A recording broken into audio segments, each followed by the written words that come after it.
happy International Women's Day to PMC.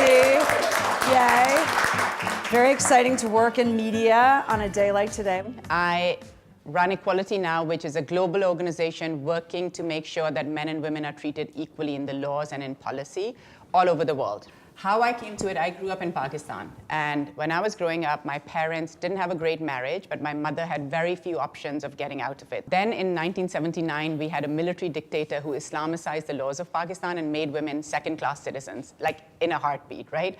And those things really impacted how I looked at the world, because I was kind of like a feisty girl, and I was. She still is. And I was like, how is it possible that your government, number one, is not going to treat you as equal, and then socially, women are seen as very inferior to men? Equality Now was founded in 1992 to bring women's rights into the international human rights sphere.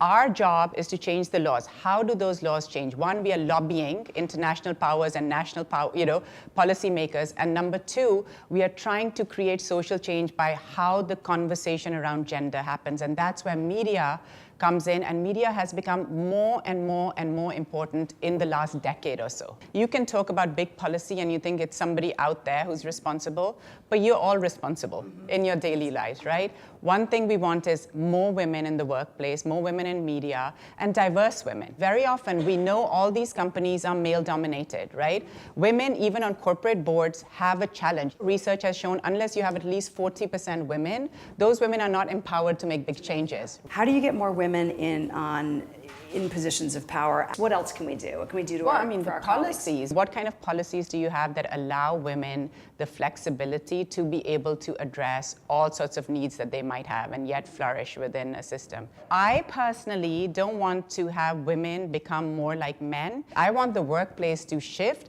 to accommodate more women and actually, just like diversity, recognize and appreciate the skills women are bringing into the workplace, right? So less conflict. I mean, one of the things we see in the world, the higher the level of gender equality, the more peaceful the country is internally, with internal strife, and externally. And there is a lot of evidence that says equality for women is the driving factor of such societies. There was a time in women's rights where it was really a fight, right? It was like, we are angry, and we demand our right. And it almost was a fight of women and men, right? That's what it felt like.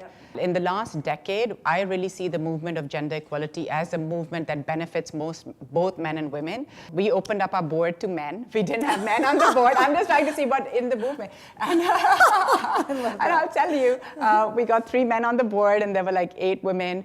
And the 3 men talked more than the 8 women, right, in the board. So we were like, okay, let's decrease this. So the man that we have on our board is a Republican, right? The one left. And he's the one man. I was just like, and he's great. If you don't talk to people and don't educate them, he's getting a great insight into, the issues. And he is bringing some points to our board which are very valid, because we live in a world where people have different beliefs. I would like to build bridges and say, what can we do together? Because there is power in numbers. Something that you've really enlightened me on is how individually accountable we have to feel. And I think PMC is the perfect size to be addressing all different forms of equality and sort of contemplating the social impact of what we do. The theme overall of International Women's Day is balance for better. How can we be impactful? Because the problems are clear, but just what do you do? Absolutely. Because all of you are working in the media and in press and all that, is the role of the press in helping us. I see us all as partners to change the tide for women and girls around the world. And then I'll give you a very quick example of Buffy the Vampire Slayer. It's a small blonde woman who is not like a superstar in school, who is the most powerful. She's the slayer of evil, right? I talked to my cousin's kids who were growing up with Buffy.